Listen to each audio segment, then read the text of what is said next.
The snow fell like a slow curtain over the wilderness, softening the harsh outlines of the land until all seemed wrapped in white silence. Eleanor Whitlow walked alone through that silence, her boots breaking through drifts, her shawl stiff with frost where her breath had frozen into it. The world was quiet enough to hear her own heart, and it sounded tired, too tired for 23 years of age. Her cheeks were raw, her stomach hollow, yet she pressed forward toward the faint thread of smoke rising from the pines ahead. She had nowhere else left to turn, and the snow itself seemed to push her toward that single place where fires still burned. The cabin came into view, rough-hewn logs dark against the pale drift, its roof heavy with snow.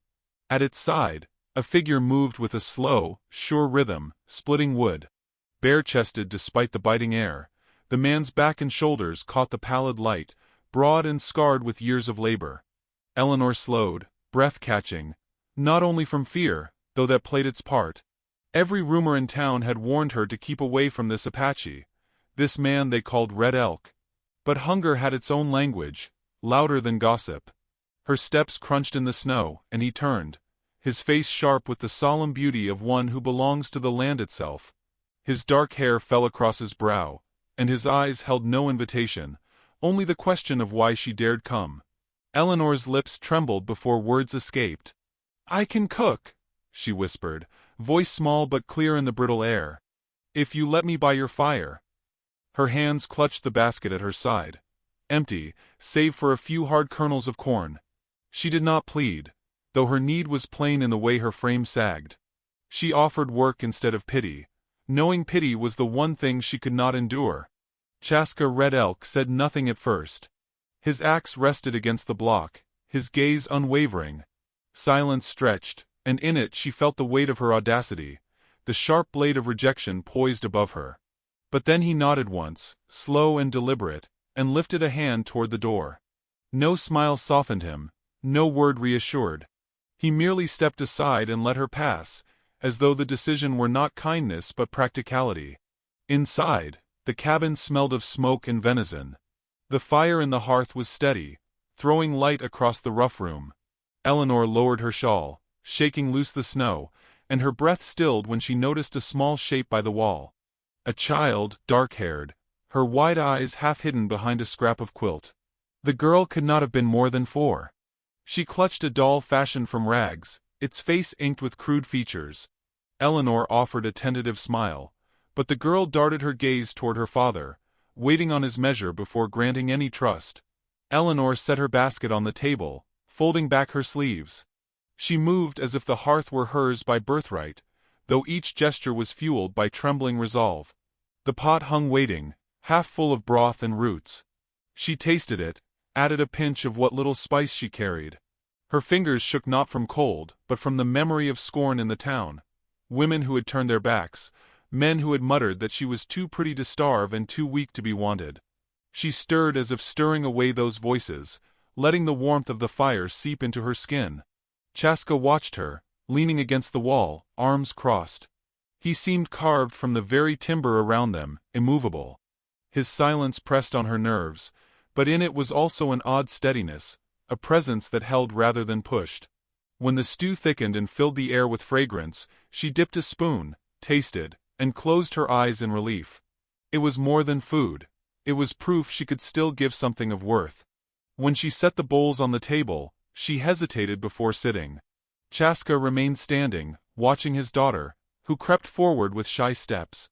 Eleanor folded her hands, bowing her head. A soft murmur slipped from her lips, words of grace half remembered from childhood. "For warmth, for food for this day," she whispered. The child's eyes widened at the unfamiliar prayer, and even Chaska's stern face shifted, just a flicker, as though caught off guard by reverence spoken into his quiet home. They ate without conversation. The girl, whose name Eleanor had yet to know, clutched the spoon with small hands, spilling broth down her front, giggling when Eleanor dabbed the mess with a cloth.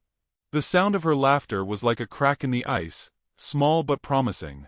Chaska's gaze softened for just a breath, though he hid it quickly behind his stoicism. When the bowls were empty, Eleanor rose and washed them in the basin, her movements slow but deliberate, as though she belonged there. She felt his eyes on her back, heavy as snowfall, not cruel but considering. She did not flinch from it. If he meant to send her away, let him see she was not ashamed to labor, not broken despite the winter's bite. Her shoulders squared, she dried her hands on her skirt and turned. The fire had burned low. The child leaned against her father's leg, eyelids drooping. Chaska lifted her with a strength that seemed effortless, laying her gently onto a bed near the hearth. He drew the quilt over her, his large hand lingering for a moment on her dark hair. Then he straightened and faced Eleanor again. Neither spoke. The only sound was the crackle of logs, the hush of snow against the roof. Eleanor felt the moment stretch like taut rope. This was no ordinary night, no passing shelter. She had stepped into the cabin of a man who lived outside the laws of town, a man scorned and feared. Yet in his silence and in the warmth that lingered from the stew, she sensed the first stirring of something beyond survival. A place where her dignity might breathe again. When he finally moved, it was only to add wood to the fire. The flames leapt higher, gilding his skin in orange glow, throwing shadows across his features. He gestured to a blanket folded near the wall, offering it without words. Eleanor took it, clutching it to her chest. She sat by the hearth, drawing it around her, the warmth seeping into her bones. She did not thank him aloud. Gratitude lay heavy in her eyes instead. Outside, the wind rose, a low howl threading through the logs. Snow pressed against the cabin walls like a relentless sea. Eleanor drew the blanket closer and watched the man across from her, who now sat in silence, carving wood with patient strokes. The child's breath steadied in sleep. For the first time in many lonely months, Eleanor felt that she was not entirely alone. The fire cast its glow upon them all, and though no vow had been spoken, the night itself seemed to promise that their stories had begun to intertwine. And as the storm thickened outside, she knew the cabin's silence would not remain empty for long. Something fragile yet profound had been set in motion, carried on the breath of grace before a meal, on the glance of a child, on the unspoken allowance of a man who had let her cross his threshold. The snow fell heavy, but within those walls, the first faint ember of belonging glowed. The morning broke pale and blue, snow still whispering down like ash, muffling the world to a hush. Eleanor tightened the shawl at her throat and stepped from the cabin into the whiteness, her footprints sinking deep. She carried with her an empty basket and the lingering warmth of last night's fire. Behind her, the cabin stood like a sentinel against the cold, smoke rising thin from its chimney. She had promised herself she would return, yet as she trudged toward town her chest tightened with dread. For in town, there was no silence, only the sharp voices of judgment. The saloon doors creaked as she entered, the warmth of the stove hitting her face, the smell of coffee, tobacco, and stale liquor heavy in the air. Men's laughter faltered when they saw her. Jonas Pike, behind the counter with his stained apron, smirked in that way that cut deeper than words. "Well, if it ain't the widow Whitlow," he drawled, voice thick with mockery. "Snow didn't bury you yet. Though I reckon you found yourself some shelter, eh?" His eyes glittered. "Word is you been keepin' house for Red Elk." A ripple of laughter followed, cruel and low. Eleanor felt the heat rise in her cheeks, but she stood straight, setting her basket on the counter. "I came for flour," she said simply, her voice steady though her pulse raced. Jonas leaned close, lowering his tone, so that others would lean in to catch it. "Flour, or favor? Folks are sayin' you been tradin' your dignity for stew and fire." His breath reeked of whiskey. She met his eyes with quiet defiance, though her stomach nodded. "I pay with my hands and work, not with shame." The words hung there, brittle as ice. Jonas barked a laugh and slammed the bag of flour onto the counter harder than necessary. "Keep tellin' yourself that, girl." He turned away, but the sting remained, heavier than the sack she lifted into her basket. When she stepped back into the street, the sky had grown grayer, the snow falling thicker. Sheriff Myron Tate approached, his wide-brimmed hat dusted white, his badge catching what little light broke through the clouds. He tipped his head, though the gesture lacked warmth. "Eleanor," he said, voice carrying the gravel of years. "Folks are talkin'. You're stayin' up there with him." She swallowed, fingers clutching the basket handle. "For now. It's warm. There's food." Tate's gaze sharpened. That man may be quiet, but he ain't tame. You'd do well to remember where his blood runs from. Town can't protect you if you choose his roof." The unspoken threat lay heavy. She gave no answer, only bowed her head slightly and moved on. Snow stung her lashes, and she walked faster, heart pounding. Every step back toward the woods felt like rebellion. Every step toward that cabin made her both afraid and strangely alive. By the time she returned, the wind had risen, tugging at her skirts. She pushed the door open, the warmth inside striking her like a bomb. Chaska looked up from the hearth where he knelt, coaxing flame from coals. Lila sat nearby, braiding the fringe of a worn shawl, her lips pursed in concentration. Eleanor shook the snow from her shawl and set the flower on the table. She could feel Chaska's eyes, quiet but watchful. She did not tell him what was said in town. She did not need to. Her silence carried the weight of it. Instead, she began kneading dough with firm hands, as though pressing every cruel word into the yielding flour. The child crept closer, curious. Lila's dark eyes fixed on Eleanor's hands, then rose to her face. "What are you making?" she asked softly. "Bread," Eleanor answered, smiling faintly. "The kind that smells sweet when it bakes." The little girl tilted her head, a strand of hair falling across her cheek. Then, with sudden courage, she darted away and returned clutching her rag doll. She pressed it into Eleanor's lap without explanation, as though offering trust in the only language she knew. Eleanor's throat tightened. She touched the doll gently, nodding her thanks. Chaska watched the exchange, his features unreadable. Yet his silence was different than the men in town. His silence held no malice, only thought. When the dough was shaped and set near the fire, Eleanor busied herself with mending a torn shirt that lay draped over a chair. It was his, she realized, the fabric broad across the chest and worn at the cuffs.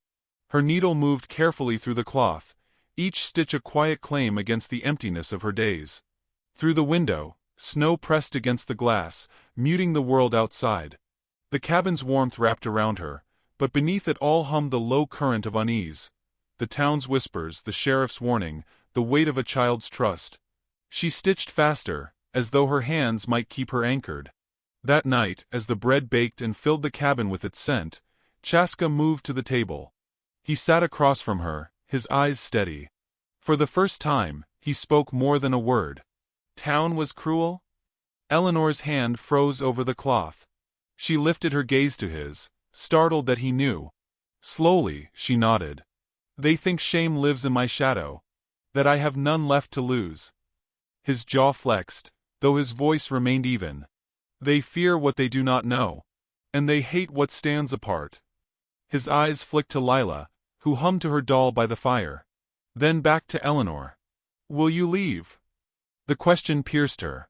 She thought of the saloon laughter, of Tate's warning. She thought of the cold, endless road that waited if she walked away. And she thought of the warmth here, the child's small offering, the silence that held rather than crushed. "No," she whispered. "I will stay." The words felt like a vow, though no ring bound them. When the bread was ready, they ate together at the small table, steam rising from the crust. Eleanor broke pieces and passed them with careful hands. Lila grinned with delight at the taste, her laughter filling the corners of the room. And in that laughter, something fragile settled between them all, a thread spun across the gulf of silence and judgment. Later, when the fire had burned low, Eleanor spread a blanket near the hearth.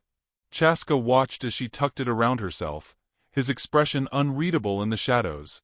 The storm rattled at the walls, but inside there was only warmth and the sound of Lila's even breathing. Eleanor lay with her eyes open, listening to the wind, feeling the ache of town's cruelty press against her heart. Yet above it rose another feeling, small but fierce, the sense that within this rough-hewn cabin she was seen not as shame, but as something quietly necessary. Her presence had weight. Her hands had purpose. And perhaps, just perhaps, her heart might still find a place to rest. As her eyes drifted closed, she thought of tomorrow, of the whispers that would rise again in town, sharper and louder. But she also thought of bread baking, of a doll pressed into her lap, of a man whose silence spoke more than cruelty ever could. She breathed deep, letting the fire's warmth anchor her, and promised herself she would rise again to meet both the storm outside and the stirrings within. The snow did not stop falling. It covered the roofs of town and the roof of the cabin alike, burying all in its relentless hush. But within those walls, beneath the judgment of the world, something was beginning to take root. A bond forged not in words but in the quiet grace of staying. And though Eleanor did not yet know what name to give it, she felt it burning steady as the fire, waiting for the days to come. The storm deepened, as though the heavens had resolved to bury the world in silence. Snow pressed heavy against the cabin, muting every sound but the crackle of the fire and the groan of timbers. Days blurred into nights, and Eleanor found herself moving through that small space with a rhythm that was both foreign and strangely familiar. She rose with the smoke, kneaded bread with steady hands, tended to broth, and stitched torn fabric by the glow of the flames. Chaska split wood, brought in game, moved through the snow with the unshakable quiet of a man long accustomed to solitude. And always, between them, the little girl hovered, her soft voice like a bridge neither dared step fully across. Lila had taken to shadowing Eleanor, her wide eyes bright with curiosity. When Eleanor braided her hair, the girl leaned into her touch as though the simple gesture carried magic. One evening, as Eleanor tucked the quilt tighter around her small frame, Lila whispered, "Can she stay forever?" Her voice was barely audible, but Eleanor felt it strike deep, an arrow finding the hollow places in her chest. She smiled faintly, pressing the quilt smooth. "Sleep now, little one." She did not answer, for the question was not truly hers to answer. Chaska stood in the shadows, his tall frame filling the space, his eyes unreadable. Yet Eleanor caught the flicker of something there, a hesitation that was more than silence. She turned away quickly, her heart beating faster than it ought. The days carried their own intimacy. Once, Eleanor found him outside, shirtless despite the bitter air, splitting wood with a rhythm as steady as the falling snow.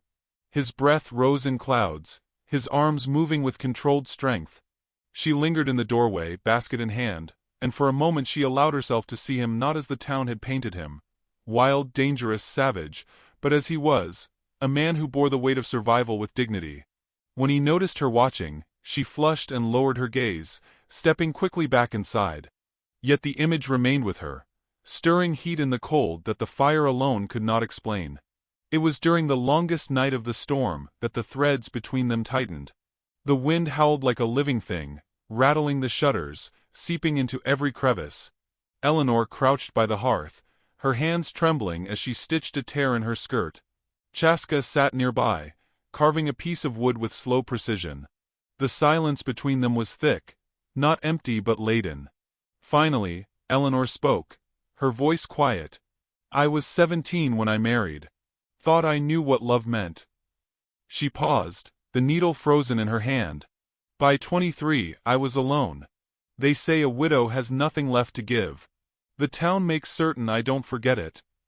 Chaska did not look up from his carving, but his voice came low, steady. "You still breathe. You still work.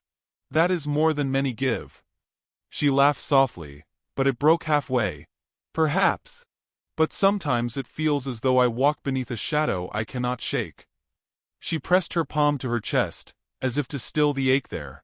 At last, he lifted his gaze. His dark eyes were deep, unflinching. He said no comfort, no tender phrase. Instead he reached beside him, drew out a folded shawl, worn, but still rich with beadwork faded by years. He extended it across the space, his hands steady. "My mother's," he said simply. Eleanor's breath caught. She reached for it with careful hands, fingers brushing the fabric. The gesture was small, yet it carried weight heavier than any spoken vow. She held it against her chest, and for the first time in many months, she felt something that resembled worth. That night when she lay by the fire wrapped in the shawl, Lila crept over, climbing onto her lap without a word. Eleanor froze, startled, then slowly curled her arms around the child. The girl's breath warmed her neck, her small body fitting easily against her own. Across the fire, Chaska watched, his face lit by flickering light.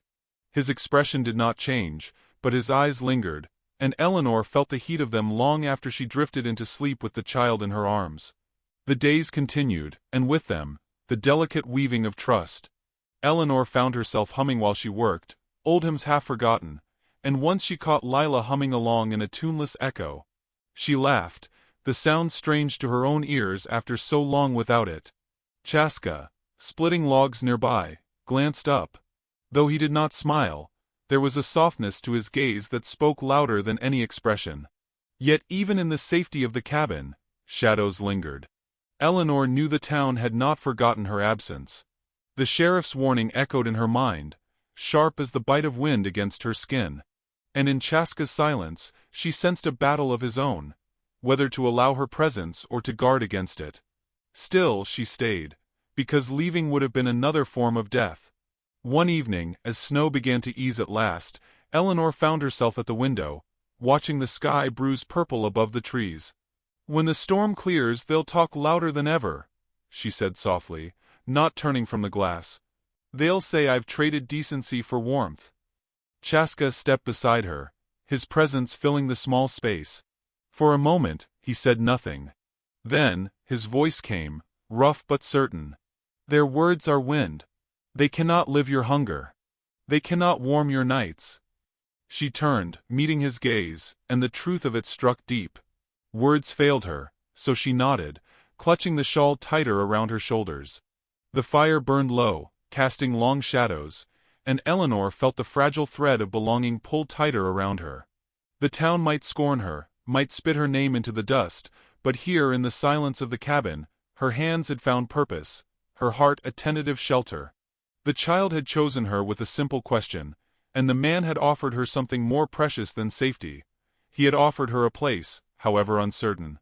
As the storm's fury began at last to wane, Eleanor lay awake listening to the quiet breathing of Lila, the soft scrape of Chaska's carving knife, the steady rhythm of the fire. It was not love yet, not trust fully formed, but it was fire enough to keep the night from swallowing her whole. And she knew, with the certainty that comes only in silence, that what had begun here would not end with the snow.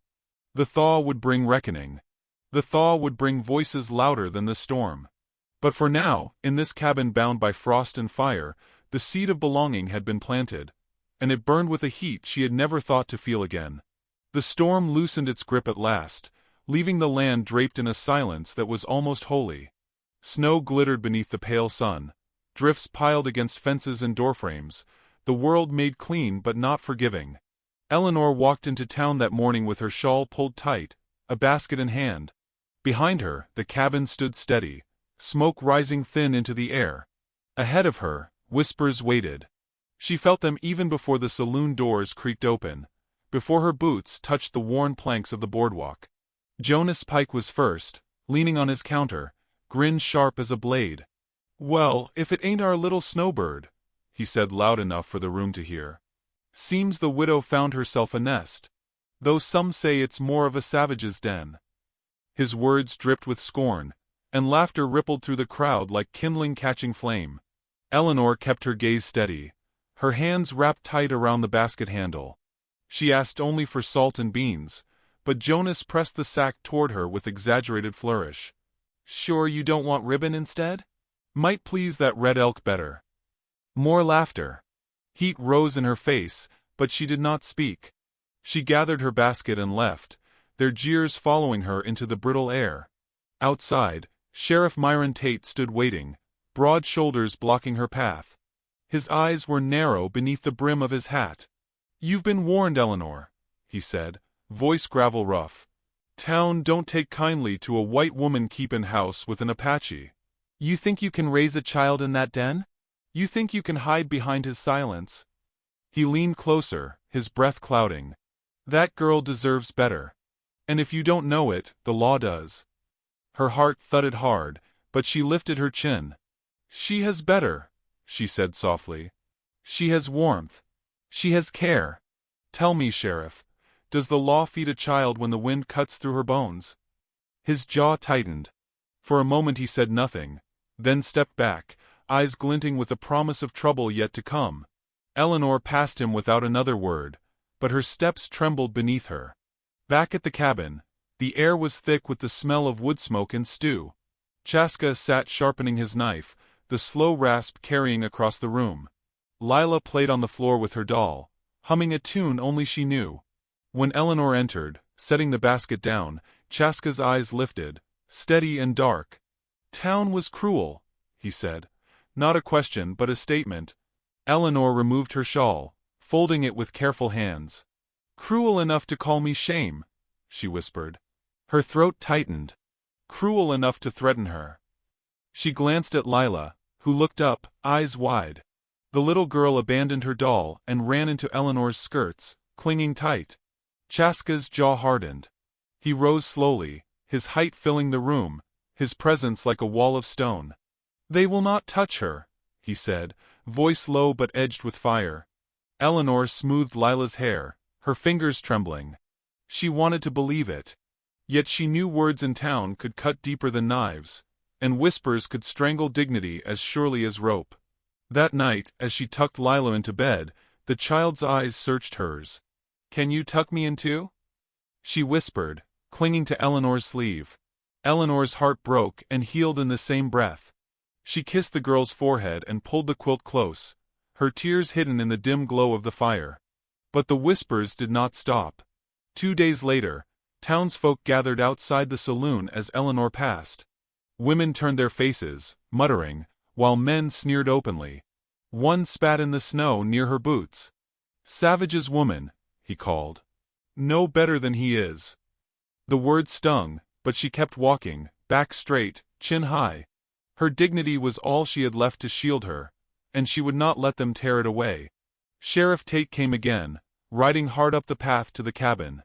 Eleanor saw him through the window, his horse steaming, his face grim. He dismounted, hand resting on his holster. Chaska stepped from the doorway bare-chested, the snow swirling around his massive frame, breath rising in clouds. He said nothing, but his stance was immovable. Tate's hand lingered at his hip, but he did not draw.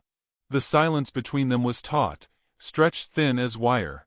Finally, the sheriff spat into the snow. "This ain't the end," he muttered, then mounted and rode off. Eleanor stood in the doorway clutching Lila, her heart pounding. For the first time, she understood that their bond was not a matter of convenience but survival. The town would not forgive her choice, and the law would not protect them. Yet when she looked at Chaska, snow dusting his hair, fire smoldering in his eyes, she felt resolve take root. She would not run. She would not leave the child who asked for her hand, nor the man who, without words, had given her a place to stand. That evening, the firelight threw long shadows across the cabin walls. Eleanor sat at the table, her needle still, the shawl draped across her shoulders.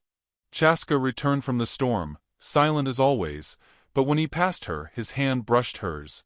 The touch was brief, but it was enough, a vow made without speech, a promise stitched into the quiet. She met his gaze, and in it, she saw not only resolve but an unspoken plea. "Do not turn away." Outside, the snow fell soft, disguising every scar on the land. Inside, by the fire, a woman and a man, each marked by rejection, each bruised by judgment, sat in silence that felt less like emptiness and more like a beginning. And as the child's steady breathing filled the room, Eleanor understood that resolve had already taken root in her heart. The town could whisper, the sheriff could threaten, but within these walls belonging had claimed her, and she would not surrender it. The night closed in, and the fire burned low. She lay awake listening to the wind, the weight of her choice pressing down yet giving her strength. Tomorrow would bring harsher words, sharper eyes, perhaps even violence. But tonight she held fast to the simple truth. She had chosen to stay, and in that choice, she had found not disgrace but dignity. When sleep finally came, it was not the restless sleep of fear, but the weary surrender of one who has resolved her path. The storm had passed, but the greater reckoning waited just beyond the horizon, and she knew she would meet it with the same quiet defiance that had carried her through every bitter night. The thaw came slow, as though the world hesitated to unclench its fist. Snow receded from the rooftops and melted into the earth, leaving mud thick in the streets of town. With the thaw came sharper voices. Eleanor heard them long before she saw their faces. Women whispering as she passed, men smirking with their eyes on her shawl, her basket, her steps. The word "savage's woman" clung to her like burrs. She bore it with her chin lifted, but each word cut deep. She had lived with shame before, but this was different. It was no longer hers alone. It reached for Lila, and it reached for Chaska, who met the stairs with silence sharp enough to wound. The sheriff came again, this time not with warning but with ultimatum. He rode hard up the trail to the cabin, his horse flecked with foam, his voice rough with authority. "Eleanor Whitlow," he barked. "You'll come back with me. This ain't fit for a white woman. No preacher will bless this. No town will stomach it. If you don't leave, I'll see the girl taken and placed where law can keep her." His hand hovered near his holster, his eyes flashing between her and Chaska. Eleanor stood in the doorway, the shawl across her shoulders, her hand resting on Lila's dark curls. Fear trembled in her, but deeper than fear was resolve. "You will not take her," she said, her voice low but certain. "You will not tear apart what hunger and winter have already bound." Chaska stepped forward then, bare chest rising and falling, his shadow long against the cabin wall. He said nothing, yet the set of his jaw, the immovable stillness of his frame, spoke louder than threats. The sheriff faltered, his horse stamping, breath clouding. For a long moment, the only sound was wind.